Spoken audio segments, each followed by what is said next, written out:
Përshëndetje të dashur miq dhe mirë se erdhët në kuzhinën time. Sot do të përgatisim pite në furrë me djathë, vezë dhe kos. E shpejtë e ngrohtë për ta shijuar gjithë familja. Del fantastike dhe ka një pamje teje të mirë. Mund ta merrni me vete kudo apo dhe për fëmijët tuaj në shkollë. Lart del e butë dhe poshtë krokante. Le të vazhdojmë së bashku me përgatitjen.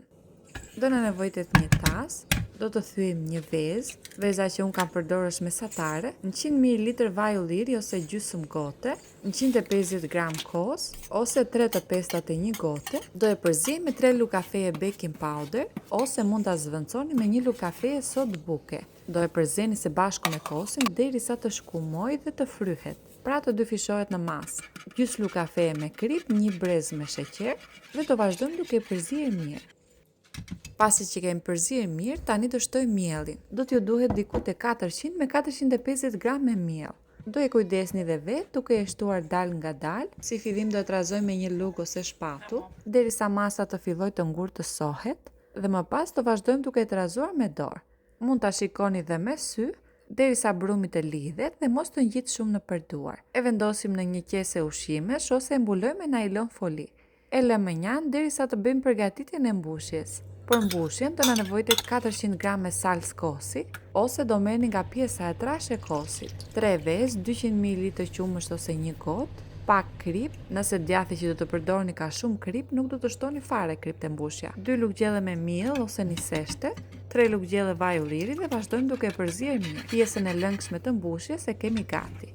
Banakun e punës do hapim petën e poshtme, ku do jetë një petë trash, thjesht do e hapim me një rul, ose nëse doni mund ta hapni dhe me duar në tepsi, por me rul del më saktë dhe e drejtë. Do e hapni pak më të madhe se tepsia që do të përdorni. Do e masni në këtë mënyrë duke e vendosur sipër. Vazhdojmë duke e vendosur në tepsi.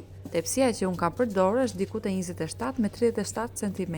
Mund të përdorni dhe tepsi të rrumbullakët. Nëse do bëni tepsinë e madhe të sobës, do të shtoni akoma dhe gjysmat e masave që unë ju kam dhënë. Do i gjeni të shkruara në përshkrimin e videos ose në komentin e parë. Duhet kujdesni ansoret që të jenë diku te 1 gishtë e gjys të ngritura. Në këtë mënyrë nuk do na derdhet mbushja që të qëndrojë brenda brumit. Poshtë kam shtruar disa feta me djathë kaçkavall, nëse nuk e doni nuk ka problem, do të shtoni vetëm djathë të bardhë. Do e thërmoj me duar në këtë mënyrë, duke e hapur në gjithë tepsinë. Dhe tani do shtoj masën e përgatitur, duke e hapur dal nga dal në këtë mënyrë në gjithë sipërfaqen, që djathrat të mbulohen. Mund t'i shtypni pak me lugë ato që kanë ngelur pa u lagur. Dhe tani do vazhdoj me pjekjen. Pjekim në furrë të parangrohur në 180 gradë. Tek furra ime unë e kam vendosur në zgarën e mesme. Ju do e kujdesni pjekjen sipas furrës tuaj.